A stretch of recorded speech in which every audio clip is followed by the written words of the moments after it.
এখনই মনে হয় যে ফাইন, এটা কি করলাম, কেন রাগ করলাম।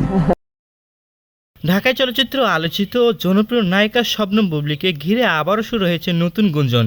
হঠাৎ করে সোশ্যাল মিডিয়ায় ছড়িয়ে পড়া একটি খবর তিনি নাকি কন্যা সন্তানের মা হয়েছেন।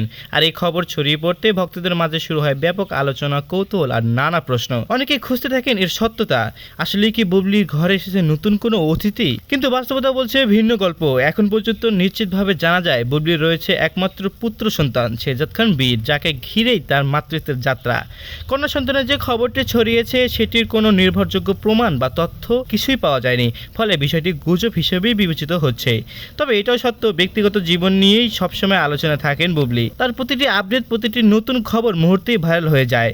আর সেই কারণেই ছোট্ট একটি গুঞ্জনও রূপ নেয় বড় আলোচনায়। ভক্তদের আগ্রহ আর ভালোবাসা তাকে সবসময় রাখে লাইমলাইটে। তাহলে প্রশ্ন থেকেই যায়, এটি কি শুধুই গুজব, নাকি সামনে আসছে নতুন কোনো চমক? উত্তরটা সময় বলে দেবে। আর আপনি কি ভাবছেন এই বুবলির কন্যা সন্তানকে ঘিরে? তা জানিয়ে অবশ্যই কমেন্ট করতে পারেন আমাদের কমেন্ট বক্সে।